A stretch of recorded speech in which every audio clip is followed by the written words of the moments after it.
월요일 새벽에 오신 우리 성도님들을 제 이름으로 축복합니다. 우리 서로 인사하실까요? 반갑습니다. 할렐루야. 네.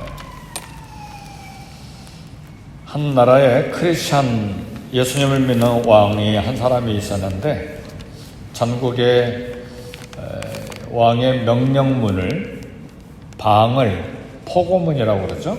그걸 붙였습니다. 백성 중에 몇 사람에게 큰 명예와 부를 주고 요구에 따라서 별도의 상을 주겠노라, 그렇게 왕이 이렇게 방을 붙여놨습니다. 근데 이런 왕이 붙여놓은 명령문을 읽은 성급한 백성 중에 몇 사람이 총알처럼 왕에게 달려갔습니다. 그래서 왕의 명령문을 다 끝까지 읽지도 않고 앞에 있는 글만 읽고 쫓아가는데 사실은 그 글 밑에 조건이 달려 있었어요. 왕이 다스리는 영토 안에 이유 없이 백성들의 물건을 빼앗는 도둑대를 잡는 사람에게 이처럼 큰 명예와 부를 상으로 주겠다, 그런 조건이 있었는데 가장 성급한 백성 한 사람이 왕에게 큰 절을 한 다음에 왕이시여, 저에게 약속한 명예와 부를 주십시오. 왕이 대답하기를, 그러면 도둑들을 잡을 수 있는 방법을 가지고 왔는가? 그 방법이 무엇인가? 나는 그 방법을 듣고 싶네. 그게 조건이었는데 먼저 와서 상을 달라고, 부여와 명예를 달라고 했던 그 성급한 백성이 아차, 실수했구나. 우리 하나님께서 우리 하나님의 백성들에게 축복을 약속하셨습니다. 그런데 그 축복, 오늘 본문에도 얼마나 큰 축복이십니까? 그날에 산들이 단 포도주를 떨어뜨릴 것이며 작은 산들이 젖을 흘릴 것이며 유다 모든 시내가 물을 흘릴 것이며 여호와의 성전에서 샘이 흘러나와서 시딤 골짜기에 되리라. 네, 엄청난 복이, 산에서 젖이 흐르고 산에서 이런 포도주가 막 떨어지고, 이건 엄청난 경제적인 축복이잖아요. 그리고 완성된 하나님의 나라의 그런 축복된 모습인데, 하나님 이거 주세요. 다짜고짜로 그냥 이거 복을 다 나에게 주세요. 근데 사랑하는 성도 여러분, 하나님께서 우리 하나님의 자녀들에게 축복을 약속하셨는데 그 약속된 축복 뒤에는 조건이 있습니다. 그 조건은 우리 예수님을 믿고 예수님께 순종하고 그 발자국을 따라가는 길입니다. 믿으십니까? 네. 하나님께서 공평하게 우리에게 구원을 주셨지만 예수 그리스도를 믿음으로 다 우리가 영생을 받았잖아요. 이 땅에 사는 동안에 우리가 필요하고 또 공급받아야 될 모든 복에 관한 것은 순종이 따라가야 돼요. 기도해라 그러면 기도하고, 하지 마라 하면 하지 말고, 하라 하면 하고, 그건 하지도 않고 하나님이여 복을 주세요. 근데 갈라디아서에서 사도 바울이 이야기했지만 심은 대로 거둔다고 그랬어요. 눈물로 씨를 뿌리는 자는 기쁨으로 단을 거두리라. 팔레스타인 지방에 막 사정없이 모래바람이 불잖아요. 그런데도 땅을 갈고 모래바람이 눈 속에 들어와서 막 눈물이 흘리고, 그래도 씨를 뿌리면 나중에 열매를 거두는 것이죠. 근데 씨도 뿌리지 않고 가을 돼서 열매를 거두러 가자. 그동안 하나님께서 얼마나 많이 복을 주셔서 곡식이 잘 자라게 해서 열매를 풍성하게 거두게 하도록 하셨겠는가? 가보자. 아무것도 없죠. 씨를 안 뿌렸으니까. 그렇죠? 그러니까 우리가 복을 받으려면 복종과 순종, 그것이 있어야 됩니다. 그것을 잊어서는 안 되죠. 약속된 축복에는 약속된 조건이 있습니다. 믿음과 복종 후에 약속도 따라오는 것입니다. 축복된 약속이 따라옵니다. 그래서 뿌린 대로 거둔다. 씨 뿌림의 원칙이 있습니다. 2021년도 이제 해가 저물어 가는데 한 열흘만 있으면 2021년도가 영원한 과거로 갑니다. 1년 동안에 우리가 하나님 앞에서 뿌린 씨앗이 얼마나 되는가. 열매를 거두어야 될 때가 됐는데 결산할 때가 됐어요. 속담에 그런 말이 있어요. 콩 심은 데 콩 나고 팥 심은 데 팥이 나죠. 콩 심었는데 바나나가 나가고 팥을 심었는데 포도가 나는 게 아니죠. 콩 심었으면 콩이 나고 팥 심은데 팥이 나는 것입니다. 자연 법칙을 이야기하는 것인데 하나님과 인간 사이에도 이 추수의 법칙, 수확의 법칙, 씨 뿌림의 법칙, 거둠의 법칙이 있어요. 하나님 앞에서 뿌린 행위대로 정확하게 수확하는 때는 뿌린 대로 정확하게 열매를 거두는 때는 예수님이 재림할 때입니다. 이 땅에 사는 동안에 우리가 어떤 때는 악한 사람이 악한 걸 계속 뿌렸는데 평안하고 부자로 살고 건강하고 장수하고 명예 얻고 성공하는 경우들이 있죠. 악한 일을 했는데 한국에 지금 대통령 선거하는 게 뭡니까? 성남의 대장동 사건? 직장에서 평생 일해도 1억 저축할까 말까 하는데 그거 한번 손대가지고 막 50억씩 가져가고 막 그런 사건이잖아요. 지금 대통령 선거한다고 그거 손도 못 대고 지금 그렇게 있는데 다 드러나겠죠. 그렇죠? 그렇게 악한 일을 하는데 막 돈이 수십억이면 얼마예요? 수백만 달러예요? 그런 게 막 한꺼번에 막 들어오고. 그러니까 악을 뿌렸는데도 그런 경우가 있고, 막 선한 일을 하고 깨끗하게 살려고 애를 쓰는데 늘 배고프고 늘 모자라고 풍성하지가 못하고 그렇게 정직하게 하나님 앞에 살아가는데도 부자가 못 되고 늘 가난하고 이제 그런 경우들이 있어요. 그리고 여분 깨끗하게 정직하게 살았는데 날마다 행여나 10 자녀들이 죄를 지었을까 생각하고 잔치 끝날이면 자식 수대로 다 짐승제사 드리고 그렇게 깨끗하게 살았는데 갑자기 막 재산이 다 날아가기도 하고 자녀들이 다 죽기도 하고 집이 무너지기도 하고 자기 몸에 병이 걸려서 아내가 아직도 순전함을 지키뇨? 하나님을 욕하고 죽어버려라. 세상에 그런 아내가 또 어디가 있어요?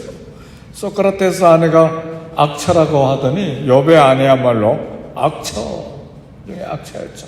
근데 이렇게 이 땅에 사는 동안에는 씨를 뿌린 대로 거두지 못하는, 우리가 살아있는 동안에 거두지 못하는 그런 경우들도 있어요. 그러나 하나님이 또 어떤 때는 이 땅에 살아있는 동안에 뿌린 대로 거두게도 하시죠. 하나님의 정하신 때에 그 일을 하세요. 우리 때에 거두게 하시기도 하시고 자녀 때에 거두게 하시기도 하시고 또 우리 후손 가운데 가문 가운데 거두게도 하십니다. 그러나 하나님 앞에서 씨를 뿌린 행위대로 정확하게 추수하는 때는 예수님의 재림 때입니다. 할렐루야. 그래서요 당장 씨 뿌린 대로 거두지 않는다고 해서 우리 주님 말씀대로 가난한 사람 돕고 선교지 돕고 그러니까 내 회사가 2배로 늘어나고 뭐 한 달에 몇천 불 버는 게 만 불로 이렇게 수입이 늘어나고 그러지 아니하더라도, 그리고 비록 가난하더라도 생명이 있는 한 감사함으로 끝까지 씨를 뿌리는 것입니다. 믿으십니까? 그리고 사실은 우리는 그런 선한 씨를 뿌릴 때에 이 땅에서 막 건강하고 오래오래 장수하고 막 물질로 복을 많이 받고 막 그런 걸 얻기 위해서 우리가 씨를 뿌리는 건 아니죠. 내게 주신 은혜를 무엇으로 보답할까? 나를 위해서 목숨을 버려주신 이 예수님, 이 하나님의 사랑, 이 넘치는 영생에 영원한 생명을 주신 하나님 앞에 무엇으로 보답할까? 그래서 평생에 내가 쓸 것 못 쓰면서도 11조 내고, 내가 써야 되고 자녀들이 써야 되고 노후에 노후 대책으로 써야 될 거 이게 헐어서 주님께 헌금하고 감사하고 선교지에 선교 보내고, 그건 모두 다 이 땅에 복을 받기를 원하는 것도 있지만 주님 은혜에 감사해서 하는 것입니다. 그렇게 씨를 계속 뿌릴 때 마지막 최후의 날, 심판의 날 하나님께서 다 갚아주신다는 말이죠. 그 말씀에요, 오늘 모든 시내가 물을 흘릴 것이며 그날에 산들이 단포도주를 떨어뜨릴 것이며 작은 산들이 젖을 흘릴 것이며 여호와의 성전에서 샘이 흘러나와서 시딤 골짜기에 되리라. 풍성한 것으로. 그러나 이 땅에 사는 동안에도 결국은 우리 대에 받지 못하면 우리 자손 때에 받습니다. 저는 그걸 믿습니다.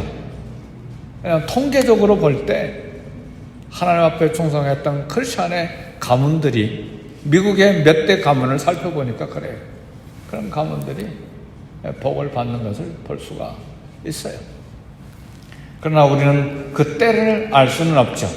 단지 감사하는 마음으로 계속해서 씨를 뿌리는 것입니다.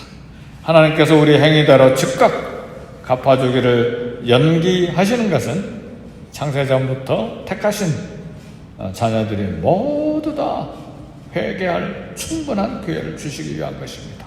그러나 그 마지막 심판 때, 마지막 심판은 최후의 심판이요, 예수님이 재림하시는 때입니다. 하나님 앞에서 뿌린 대로 정확하게 추수합니다. 가라지 씨앗을 뿌려놓고 알곡을 가득 추수하기를 기대하는 사람은 없습니다.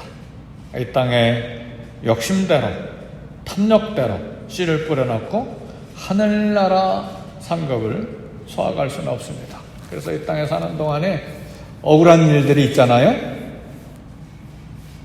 손해보는 일들이 있잖아요.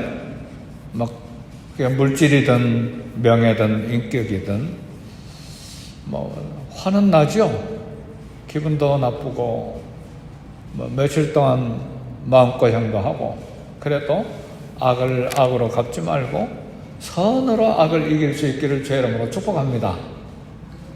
물질 손해보는 건 별로예요. 근데 인격적인 손해보는 건 정말 참기 어려워요. 그잖아요. 그래, 그건 자존심도 이거 가볍게 다룰 일은 아니죠.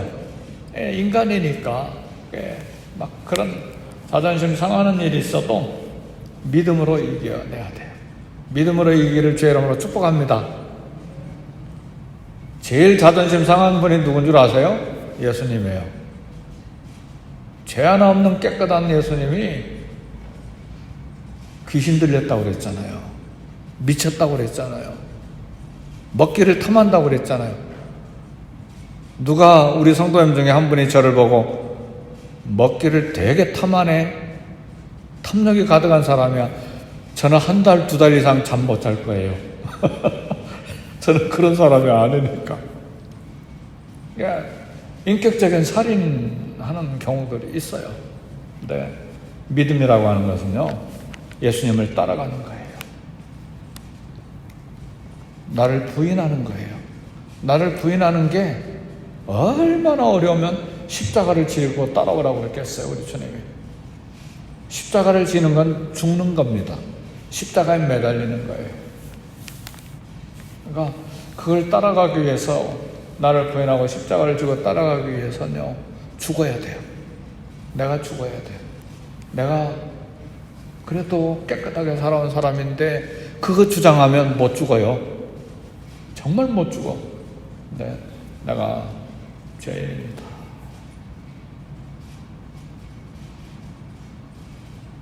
사랑하는 성도 여러분, 믿음이라고 하는 것은요, 그리고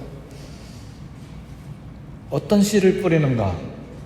예수님께 따라가는 씨를 뿌리고 예수님의 발자국을 따라가는 씨를 뿌리는 거예요. 그게 믿음의 씨를 뿌리는 거예요. 그 말은 쉽게 말하면 하나님 말씀에 순종하는 믿음의 씨를 뿌리는 것입니다. 그럴 때 이 땅에서도 하나님께서 성령을 통해서 기쁨을 주세요. 그리고 하나님과 나와 사이의 비밀한 체험을 은혜로 주시기 때문에 별 볼 일 없고 손가락질해도 기뻐요.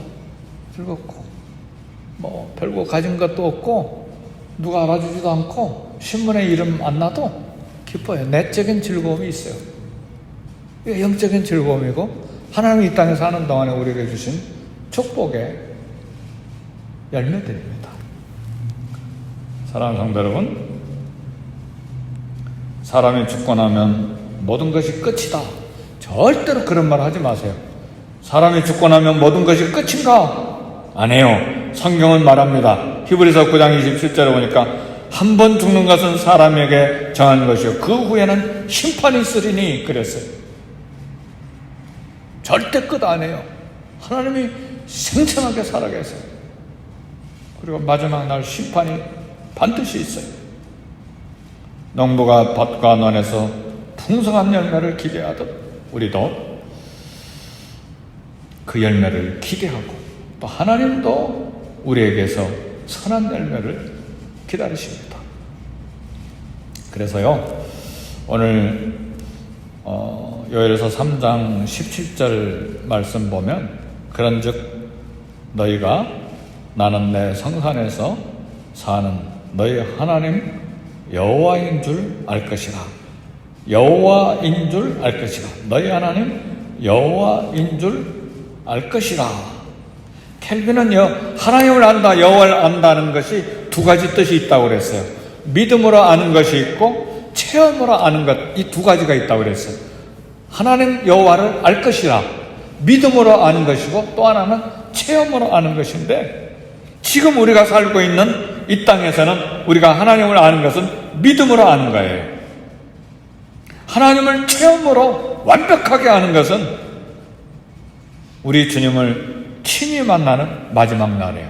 지금은 우리가 거울을 보는 것처럼 희미하게 아는 것일 뿐이에요. 그리고 우리 삶 속에서 하나님 우리에게 경험하게 하시는 것은 희미하고 믿음으로 아는 거예요. 아, 이건 하나님이 하신 것이다. 그건 믿음으로 그렇게 믿는 것이지, 직접 하나님이 나타나셔서 내게 생생하게 얼굴을 보는 것처럼 하는 것이 아니잖아요. 그러니까 믿음으로 아는 거예요. 그러나 마지막 날에는 하나님을 체험으로 알게 돼요. 지금 하나님의 영광을 보는 것도 예수님을 통해서 부분적으로 희미하게 보이지만, 우리 예수님이 재림하신 날은 성령 하나님, 성부 하나님, 성자 하나님을 완벽하게 아는 것입니다. 그때가 믿음이 완성되는 날이요, 성화가 완성되는 날이요, 거룩이 완성되는 날이요, 순종이 완성되는 날이고 우리 구원이 완성되는 날입니다. 여호와를 알리라. 영원한 구원, 영원한 성화가 완성됩니다. 내가 봄으로 믿느냐? 보지 못하고 믿는 자는 복이 있도다. 우리 주님이 제자들에게 하신 말, 특히 빌립에게 하신 말씀이에요. 봄으로, 도마에게 하신 말씀이에요. 내가 봄으로 믿느냐? 의심했잖아요, 도마가. 그래서 부활하신 주님이 도마에게 나타났어요. 그러니까 그때야, 주는 하나님이십니다. 그러니까 내가 보는 것으로 믿느냐? 보지 못하고 믿는 자는 복이 있다다. 우리는 말씀을 믿고 씨 뿌림의 법칙을 따라서 복종하고 순종의 씨를 뿌려야 됩니다. 보이지 않지만 믿음으로 씨를 뿌리는 거예요. 그러나 우리에게 보이는 것이 있어요. 예수님의 발자국입니다. 우리 손에 만지는 것이 있어요. 눈으로 보는 것이 있어요. 우리 예수님의 말씀입니다. 사도 요한이 말했잖아요. 우리 눈으로 본 바요, 손으로 만진 바라. 영생의 말씀, 생명의 말씀이 우리에게 있습니다. 그 말씀을 보고 믿고 따르는 그런 씨를 뿌려야 됩니다. 오늘도 믿음의 씨앗을 뿌리고 순종의 씨앗을 뿌림으로 하나님께서 열매를 거두게 하시는 삶을 살아가는 저와 여러분 되시기를 주의 이름으로 축복합니다. 기도하겠습니다. 기도하실 때에 하나님이여 믿음의 씨앗을 뿌리게 해 주옵소서. 성령의 충만을 주시고 말씀으로 충만케 해 주옵시고 주님을 사랑하는 믿음, 주님의 발자국을 따라가는 믿음의 씨앗을 뿌리는 저희들이 되게 해 주옵소서. 특별히 교회를 위해서 기도합니다. 주여, 교회의 성령 충만, 은혜 충만, 구석구석에 은혜를 주셔서 모든 성도들이 주님 앞에 나와 함께 예배하며 하나님을 섬기며 기쁨으로 찬양하는 우리 성도들 되게 해 주옵소서. 어린 성도들, 주일학생들까지 복을 주시고 이행과 유수그룹과 KM, 노년에 이르기까지 복의 복을 주시되 씨뿌림의 신학을 따라 수학의 법칙을 따라 눈물로 씨를 뿌리고 순종으로 씨를 뿌려서 열매를 보게 해주시고 다음 세대인 우리 자손들이 이 복을 받아 누리게 해 주옵소서. 우리 다 같이 통성으로 기도합니다.